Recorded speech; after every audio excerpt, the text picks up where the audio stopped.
is an actual spacecraft from another world, piloted by alien intelligence. One sighting from tens of thousands made over the last 50 years on virtually every continent on the globe. Intelligent life from distant galaxies is now attempting to make open contact with the human race. And tonight, we'll show you the evidence.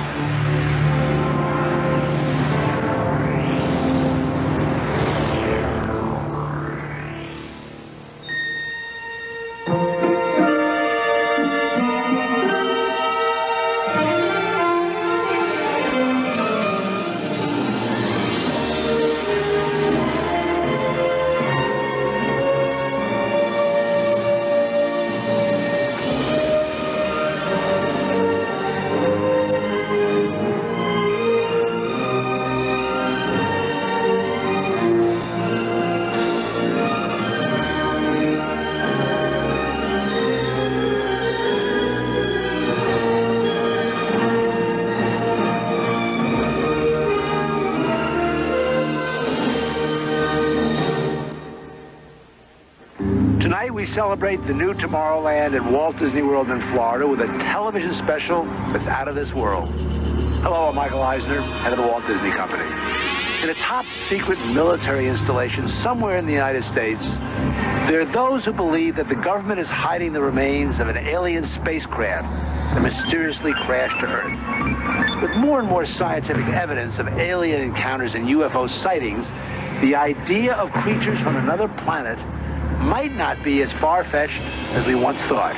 In fact, one of you out there could have the next alien encounter. Enjoy tonight's special. I'm going to walk over and see if I can sneak a peek. Maybe not. Alien Encounters from New Tomorrowland is brought to you by Bounty. Outstanding absorbency and durability make Bounty the quilted quicker picker-upper. Scientific verification of extraterrestrial life forms routinely arriving on Earth. Top secret reports from ongoing military investigations. Compelling home videos of alien craft captured within the last few months.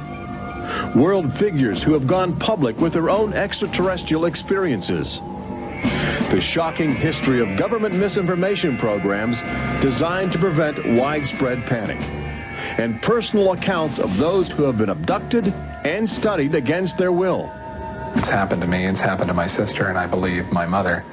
My son looks me straight in the eyes, and he says, "They took blood out of you, Mama."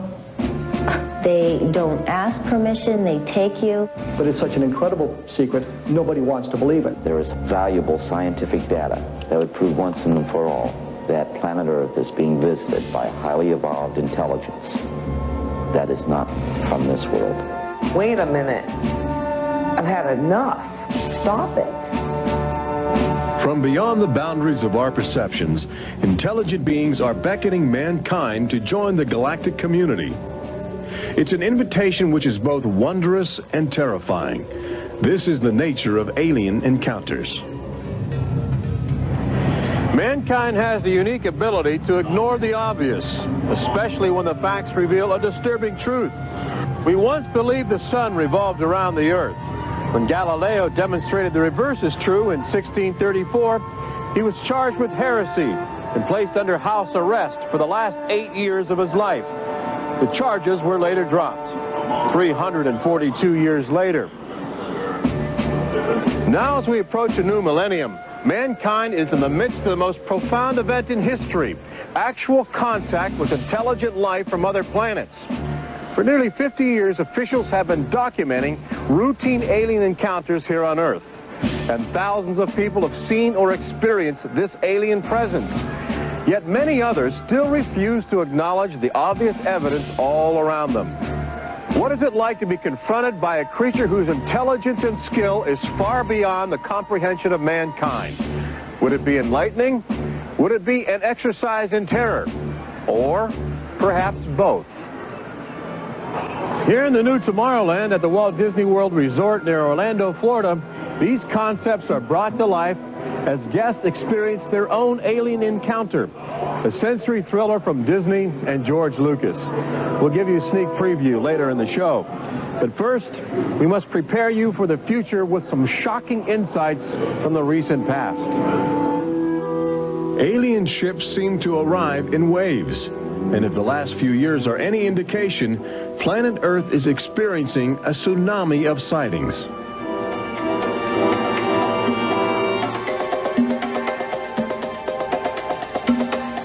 Mexico City, 1992. If you were arriving from outer space, this would be your first stop. It's the world's largest metropolitan area, easy to spot from a distance. Saucers arriving here have an affinity for military helicopters. This one was caught stalking a squadron during a national holiday celebration. Dozens of people videotaped the craft. Millions more just stared in disbelief as it covered 200 square miles of territory in a matter of minutes. Canada, 1991. In a residential area just outside Ottawa, this alien ship was photographed landing in what appears to be a prearranged site. UFO investigators claim the structure of this craft reveals a technology previously undocumented. This sighting is known as the Guardian case, named after the pseudonym of the photographer who wishes to keep his identity secret to avoid harassment from local authorities uncomfortable with the notion of alien intruders.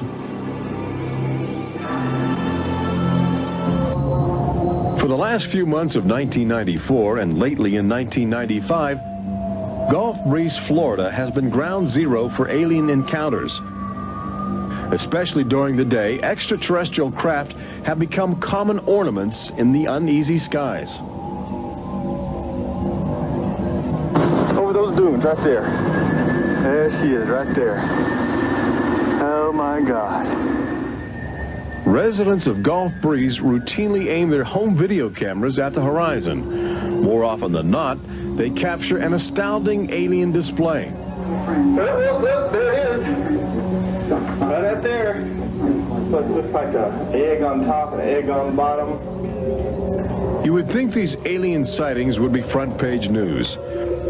So why have they received almost no national attention? The answer is simple. For governments determined to maintain their authority, extraterrestrial contact is pure dynamite. They're beings from another planet. We don't know where they come from. We don't know what they're doing here. There's nothing we can do about it. Meet Captain Kevin Randall, retired Air Force intelligence officer, now a top investigator of alien encounters.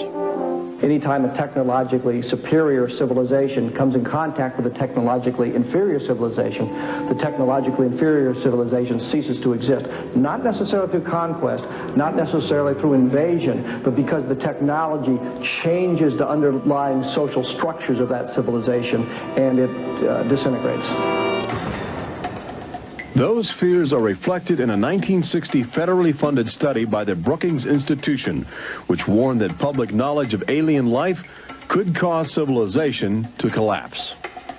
So they began a policy of covering up and hiding the information, but they also began a policy of ridiculing, so that people who really see something are afraid to come forward. This isn't right to do the ridicule.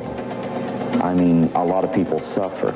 Retired Army officer Clifford Stone certainly suffered after he began private research into the UFO phenomena while still in the service. Well, I was given a lawful order while I was in the military to back off. I refused that lawful order. That resulted in me having to go to be psychoanalyzed, which kind of backfired on my command. But I was actually given a lawful order not to write to members of Congress without first getting it approved through my command, and not to talk to members of the media. Of course, I went out and violated all those directives simply because I felt they had no right, that I had a right. He also has determination.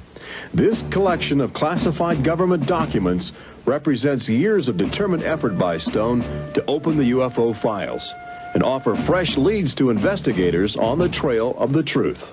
It is not surprising that this book is making top military officials very uncomfortable. I think that some of the underlying concerns they have is the impact it will have on society as a whole if the information is ever released. But why have aliens chosen to visit our small blue planet? hidden on the distant fringes of an insignificant star cluster? Well, we invited them here. When we return, what is attracting alien visitors to planet Earth? Extraterrestrials take aim on America's military. A crashed saucer becomes a top-secret bombshell. The nation's capital becomes a cosmic crossroads. And later, how Disney Imagineers have designed a way to prepare humans for their inevitable alien encounter.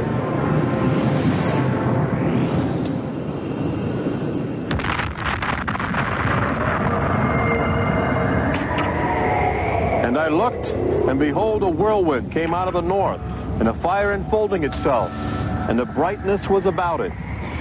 Also out of the midst thereof came the likeness of 4 living creatures. And when the living creatures went, the wheels went by them. And when the living creatures were lifted up from the earth, the wheels were lifted up. For the spirit of the living creature was in the wheels. Ezekiel chapter 1. There have been reports of alien encounters throughout recorded history, often buried in the obscure poetry of mystics. But since the end of World War II, alien encounters have adopted a darker, more menacing demeanor.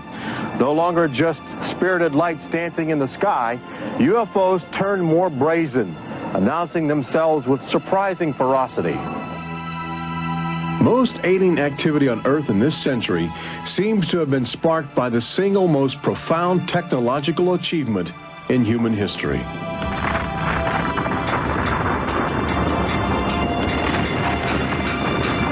The atomic bomb did more than blow away every conventional notion of combat. It also saddled mankind with the awesome responsibility of life and death for the entire planet. But what the world didn't know in 1945 was that the atomic bomb's brilliant burst of energy would also be mankind's cosmic calling card, announcing to the universe that a technological society had evolved on a small blue planet in the backwaters of the stars. So as the world celebrated the war's end in 1945, aliens who heard man's atomic trumpet were already charting their course towards Earth, responding to our open invitation. As early as 1947, the large alien ships began to arrive, navigated by living creatures. Their advanced physics allowed them to traverse the galaxy and pierce Earth's atmosphere with amazing speed. The U.S. military immediately went on the alert against the unknown menace. Sightings were perceived as threats to the security of an America still reeling from the edgy consciousness of war. And the sightings were taking place all across the country. I glanced up and there were 3 flying saucers in a V with what appeared to be a dome on the top with, I can't be sure, but I believe I saw the sun glinting off of windows or observation portholes of sort. I think it was from outer space, but friendly. Army fighter planes are on patrol for flying saucers. Cameras installed to photograph them. Portland, Oregon, the area from which came the first weird reports. This flying saucer patrol shows how the Air Forces, while not putting too much stock in the mysterious things in the sky, are investigating. The control tower's in touch and on the watch. So are a whole lot of people these days. They're seeing flying saucers everywhere. Flocks of fantastic discs flying through the air. But the military finally had to admit that something was happening that they didn't understand, offering their first and only public statement on the UFO phenomenon. The recent sightings are in no way connected with any secret development by any agency of the United States. They weren't always called flying saucers. Some reports claim they resembled other household objects. The public was fascinated and anxious to make contact. But our official response remained aggressive, sometimes sparking deadly games of high-speed, high-altitude cat and mouse. National Guard Captain Thomas Mantell played that game and quickly became a grisly statistic. His last words, as Mantell soared at an altitude of 20,000 feet, are a chilling commentary on the power of the alien ships. I'm closing in to take a look. It looks metallic and of tremendous size. It's going up now as fast as I am. That's 360 miles per hour. I'm going after it. Moments later, Captain Mantell's mission had ended. Occasionally, the tables were turned. More than one alien craft crashed and was recovered for secret U.S. military research. The most famous case took place in July of 1947, just outside the community of Roswell, New Mexico. Famous because local officials openly admitted they had retrieved an alien ship before their commanders instructed them to keep the story confidential. What you can't explain, they reasoned, you must deny. July of 1947, the Army Air Forces at Roswell announced we had captured a flying saucer. You can say our government announced in July of 1947 they had a flying saucer. 3 hours later, they announced, no, it's merely a weather balloon. The officers at Roswell made a mistake. But our government has come forward and said, yes, we had a flying saucer. Then they took it back. Any one of your viewers can go back to the newspapers on July 8th, July 9th of 1947, and just front page headline after headline that the government had captured a flying saucer. Don Schmidt from the Center for UFO Studies in Chicago is convinced that the Roswell case is the linchpin in America's ongoing alien cover-up. We have over 550 witnesses. They were there. They handled the debris. They saw the craft. They saw the bodies. They handled the crew members of that craft. And invariably, they all say, this was not from this earth. This is the actual site where the Roswell saucer was discovered, along with the bodies of 3 extraterrestrial missionaries who didn't survive the collision. The debris and the dead were impounded and taken away for top-secret study, while a classified investigative committee called the Majestic 12 was organized by President Truman. And a government cover-up was initiated with a calculated disinformation campaign. The military, I know for a fact, has established what's called disinformation programs, officially sanctioned deception programs. This is covered by a regulation at Department of Defense level that's secret. This is the case with the unidentified flying objects. I cannot say that the Roswell incident was a cover-up, but I can certainly say that the government back then and today acted like it was a cover-up and has been subject to being accused of a cover-up. The flying saucer debris at Roswell was attributed to a downed weather balloon. There was no explanation for the alien body parts among the wreckage. Before long, other sightings were dismissed as optical illusions caused by electrified swamp gas, with elaborate demonstrations staged for newsreel cameras to back up the claim. But while the Pentagon refused to publicly admit aliens had arrived on Earth, their top-secret internal memos told a different story, even detailing the various ships and the creatures they had autopsied. Meanwhile, the American people fell in love with flying saucers, sensing something playful in their alien design. Before long, even the military seemed to fall under the trance of the UFOs. Government inventors began to mimic what they were seeing in the sky, in a strategy to stumble upon the secrets of advanced alien technology. These rare films chronicle those primitive efforts. At a symposium conducted by Princeton University, weird and wonderful flying machines developed for the Army go through their paces. The flying scooter, for instance, with only a 7-horsepower motor. Or this flying what have you. Just count your fingers after starting the fans.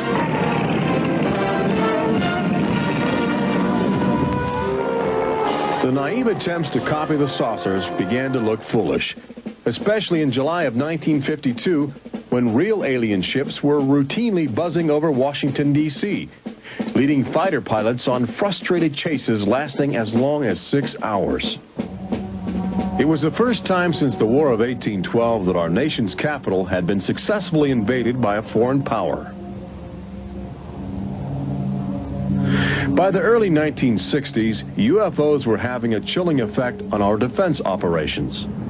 Their tremendous speed often caused them to be misidentified as incoming intercontinental ballistic missiles, putting American air bases on red alert. There needed to be some way for the U.S. and the Soviets to distinguish between nuclear attack and alien visitors. The weapon is installed in the Pentagon, but it's a weapon of peace. This is the teletype that will operate at the U.S. end of an open line to Moscow. This link, it is hoped, will help avoid misunderstandings that could possibly trigger a catastrophe. Now, a president could be in touch with the Russian premier in a matter of seconds. The hotline between Moscow and Washington was set up so they could go ahead and make last-minute pleas that we're not attacking you and you're not attacking us. The purpose for this was to ensure that a nuclear war would not be touched off by a UFO appearing on the scopes and being mistaken for enemy aircraft. The hotline eased some international tensions, but it didn't halt the interaction between the military and aliens, which continues to this day. November of 1975, essentially every SAC base in the United States was visited by UFOs. We have reason to believe that the UFOs went ahead and had some effect on changing the codes within the missiles, within the launch control facility, to change where the missiles would hit. 1976, September, Iran, 2 F-4s tried to intercept a UFO and shoot upon a UFO. The weapon systems of the planes go dead. The communication systems go dead. These are just two examples of cases which sound like they came out of science fiction, but in reality, they're from government documentation. Documents released by the State Department. Three main engines up and burning. September 1991. Space Shuttle Mission 48. Commander Clayton and his crew point their cameras at the planet's horizon for a live broadcast to Earth. Many viewers noticed an alien ship playfully cavorting around the shuttle at tremendous speeds. NASA still refuses to acknowledge the incident. But since that time, the space agency no longer allows public access to live unscrambled television signals from shuttle missions. Currently in 1995, the Federal Emergency Management Agency trains personnel with a manual that suggests techniques in communicating with extraterrestrials encountered in the line of duty. This document is in marked contrast to a federal law passed by Congress in 1969, which makes it illegal for any American to have contact with an extraterrestrial, punishable by a $5,000 fine and a year in jail. Ironically, both documents were composed by a government which refuses to publicly admit that there is intelligent life on other planets. Indications are that government, military, and scientific leaders will soon release nearly a half-century of official documentation of ongoing alien encounters on Earth. Perhaps they feel it would be too embarrassing not to reveal the truth before the truth reveals itself. But these FBI files acquired through the Freedom of Information Act outline nearly 50 years of UFO reports investigated by federal agents all across America. Overwhelming evidence that something sinister is at work. But look carefully. The torn pages, the ragged copies, the large areas blacked out in an effort to keep secrets locked away. If we are keeping information, which I am certain we are, from the American public on unidentified flying objects, then we're wrong. Government has an obligation to the people to tell the truth. No matter what that truth might be, the people have a right to know that planet Earth is being visited by a highly evolved intelligence that is not from this world.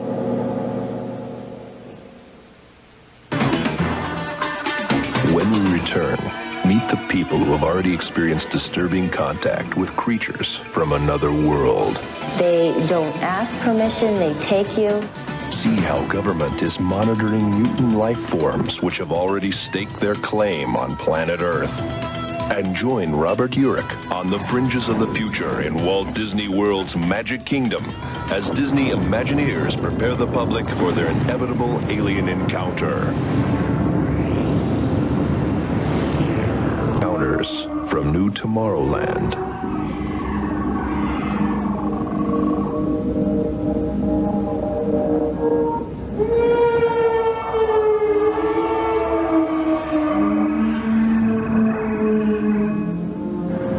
fact is, everyone encounters alien life forms each day. We've just become accustomed to ignoring the evidence.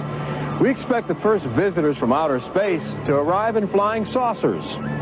But there are new scientific suggestions that the microbiotic organisms, which routinely invade human bodies in the form of viral disease, may have extraterrestrial connections.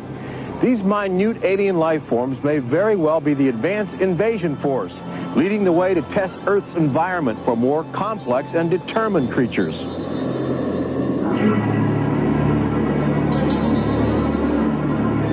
The idea is not new.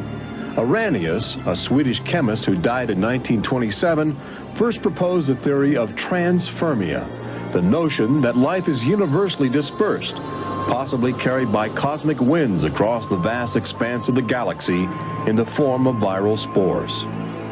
Uncovering this mutating alien life is an ongoing government project carried out by scientific teams at NASA. They begin by collecting meteors which have landed on the barren landscape of Antarctica. Here, low temperatures preserve the alien life clinging to 4-billion-year-old cosmic debris. In a specially sealed clean room at the Johnson Space Center, these crude interstellar spaceships are carefully dissected to extract the biotic matter inside. Amino acids, a kaleidoscope of organic compounds, and the chemical catalysts of life are analyzed with sophisticated gas chromatographs and mass spectrometers. Life is plentiful in the universe and eerily tenacious. Lately, scientists have found extraordinary numbers of unknown organisms which have gained a biological foothold where we once thought survival would be impossible. They grow in deadly ammonia gas. They are resistant to ultraviolet radiation. They thrive inside the radioactive cooling systems of nuclear power plants. And they can even survive the vacuum of space, reanimating themselves when air and water become available. Riding inside the stone cocoon of a meteor, life can travel virtually anywhere, and a good deal of it lands on planet Earth. But just as we explore the genetic package of alien life, visitors from space are routinely examining human specimens, abducting men, women, and children in order to conduct disturbing biological experiments. Very, very few people who've had the experience are willing to talk about it publicly. There is such a kind of ridicule factor. Bud Hopkins, researcher and author of the best-selling book Intruders, is America's leading investigator into the alien abduction phenomenon, and largely responsible for bringing the astonishing situation to the nation's attention. The most important thing about this, I think, in studying it, is to realize that there are very distinct patterns. This is not just a box full of crazy experiences which are mutually contradictory. The patterns start this way. People are abducted first in childhood. When I go back into my memory, I don't know a day without them. And they are then re-abducted over many, many, many years. When I saw this light on the freeway, my first reaction was, oh my God, not again. I grabbed the side of my bed like, no, you're not gonna get away with this. You're not gonna get away with it this time. Then I feel lifted off of the bed, and the next thing that I remember is being on a table or a bench and these beings surrounding me. Samples are taken from the skin, and there are very distinct scars that result from these biopsies, whatever we want to call them. I have a scar on my hand. It seems to be a triangle shape that's a half an inch by half an inch if you were to measure it. They were just red and blistery and kind of in a large equilateral triangle on each foot. The basic, most common mark is what we call a scoop mark. It's a circular depression, as if the aliens have used a little tool and removed a layer of cells. On my upper left inner thigh, I have two marks. There's a series of two. They're about 1/8 of an inch deep and about 1/4 inch in diameter that people call scoop marks, for lack of a better term. Often an object is inserted in the nostril or behind the eyeball or in the ear, which we believe to be implants. On my shin, between my ankle and my knee, were two puncture marks. In fact, I hesitate to call them that because they were larger and deeper. They were like two holes drilled vertically along my shin into my leg. And that frightened me deeply because I have no idea how those got there. I could only speculate as to why they were doing that, although I do know that, bone marrow contains genetic material, blood. They're interested in who you are genetically. They seem to be desperate for our genetic material, our DNA, our particular genetic makeup, as if they have reached some point of, let's say, some point of no return in their evolutionary development, and they need to revivify themselves through something they can get from us, a more primitive and perhaps more robust species. People generally describe one particular type of figure as the basic alien type, which is a small figure, 3.5 to 4.5 feet tall, huge head, huge black eyes, hairless, grayish-white skin, just a tiny slit for a mouth that doesn't move, and so forth. I'd say that accounts for about 85% of the descriptions. There's some that are very, they talk about the reptilian being like sexually aggressive, and then there's some that look like praying mantis that are very mean and very violent. It is a violation of your body. It's a violation of your space. They don't ask permission. They take you. On this earth, when you are raped, when you are mugged, even if you don't see that person that is doing you bodily harm, you have somewhere to go. You can go to the police and at least give a report whether they do something or not. You have somewhere to go. But in this case, you have no one to talk to. You have no one to say, this has happened to me. I've been so violated. You don't even know. And you're not ready for this. My love life went to hell. My schooling went to hell. Everything went to hell. And it's terrifying, it's not fun, it ruins your life because you have nowhere to go. Twinkle, twinkle, little star, how I wonder what you are. Up above the world so high like a diamond in the sky. Makes me want to cry.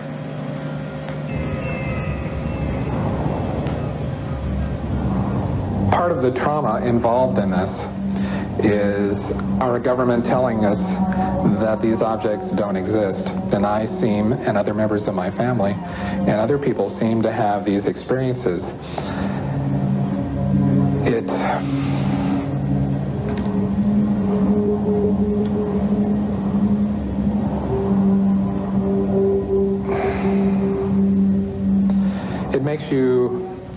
makes you doubt your sanity. The range of people who have had abductions around the world, because it is a global phenomenon, it's a total range. I've worked with people who are of Oriental background, African-American background, Hispanics. I've worked with one NASA scientist, a research scientist, who is an abductee, a police lieutenant from the South, doctors, lawyers. I've had, incidentally, 7 psychiatrists come to me because of their own personal abduction experiences. The phenomenon affects people from all walks of life. And it has a dramatic effect on families. Debbie and Terry know firsthand. Both are ongoing abductees with deep concerns about the chilling connections between aliens and their children. I thought this was mental illness. Then my son started speaking about little airmen coming into his room and taking us up, and there was even one point where he said, "They took blood out of you, Mama." He wanted guarding all the time. He wouldn't go to bed at night unless I slept with him. He was angry. And the other thing is he started setting traps. One night my husband came home from work and there's these little colored stones all over the garage. And Dale, my husband, said, "What is this for?" And he says, "Well, this is when the airmen come, they slip and fall on their butts." The interesting thing about children is a sort of innocence about their perceptions. I will present these cards of different heads, and there's Santa Claus, Batman, policeman, a clown, Ninja Turtle, an alien. what we do is to see how the child responds when we get to the alien face. And it can be extremely moving, because I've seen children just collapse when they see the drawing of the alien, crying, hugging their fathers or their mothers in terror. Well, she was 4 years old, and she was past bedwetting and all of that behavior. She was beyond that, and she'd never wet her bed. And when we moved to Banning, she started having nightmares every night and wetting her bed. And a couple of weeks ago, she had a bunch of scratches on her face, and she didn't have them when she went to bed. I said, what happened? And it was funny. The only thing I could get out of her was that she asked me, do aliens hurt you? And I went, what? And a woman told me, for instance, that her little girl, when she was first able to talk, would tell her about these nightmares of what she called the bugs coming in the room. And they were big bugs with big eyes.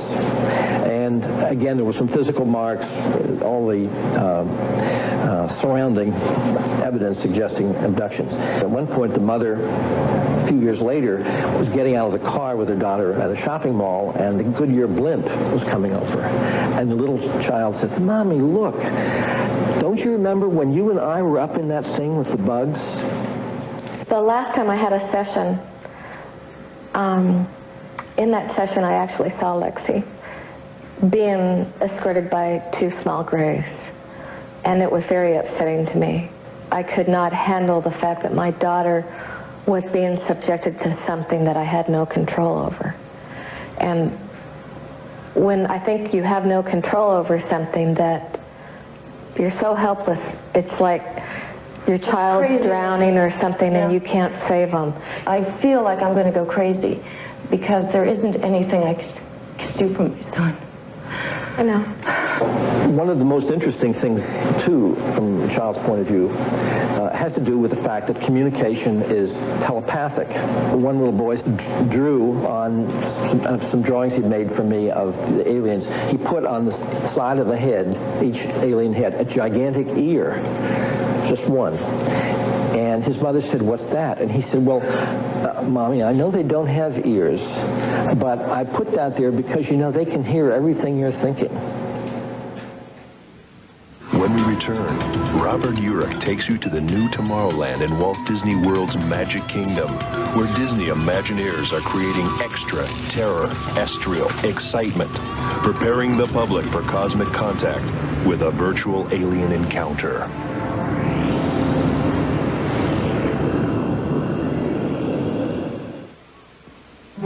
An official UFO sighting report, one of thousands compiled over the last few decades.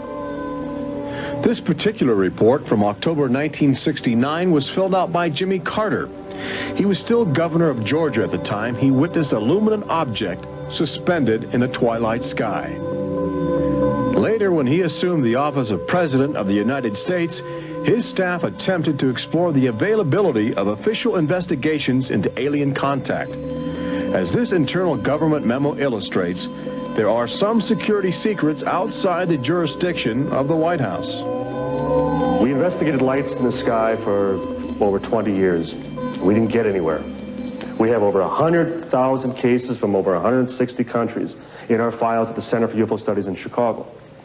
When you actually take the time to look at the official record, look at the classified, disclosed documents on the phenomena, and I'll guarantee you'll walk away saying, why weren't we told about this? And why were we told something else altogether? We've all been indoctrinated to have this knee-jerk response just to that term, UFO. We have to ask ourselves, who started it? And isn't it about time we go out and find out for ourselves? Every year, NASA routinely propels about 24 astronauts into a low Earth orbit aboard the space shuttle, a loud, lumbering, somewhat primitive rocket ship.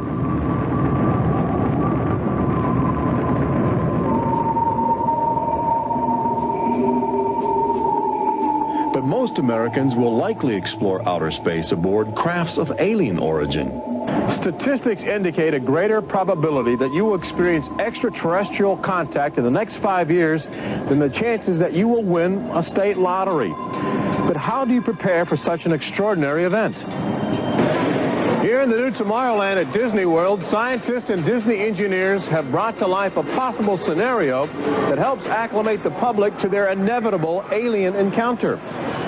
Welcome to the new Tomorrowland Convention Center in the Magic Kingdom, where humans can enjoy their first taste of the future, as well as advanced extraterrestrial technology, and begin to understand the disturbing facets of alien intelligence.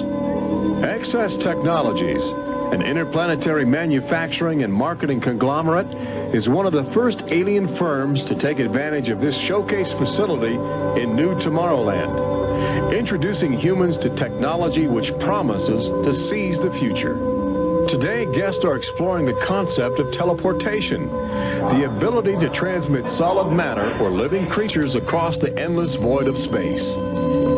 Inside this chamber, at the extraterrestrial alien encounter attraction, cosmic representatives will demonstrate the secrets of a brave new world. Utilizing the ominous device, two very different life forms will make contact via the teleportation process. Unfortunately, high technology can backfire if operated by careless hands.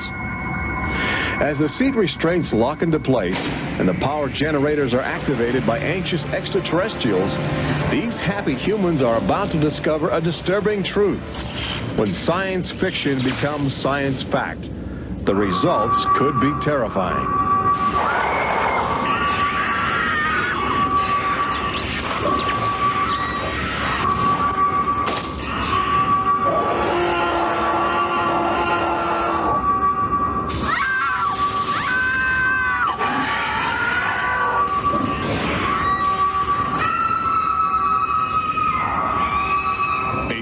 Encounter opens at Walt Disney World summer 1995.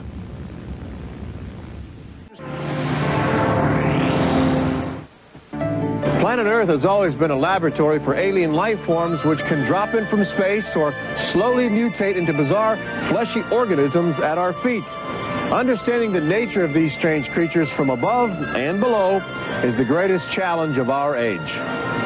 We now know that our future, indeed the future of Earth itself, rests in the balance of the solid and the ethereal, of common sense and the irrational, in our relationship with alien life as grotesque as a fungus or as glorious as the heavens.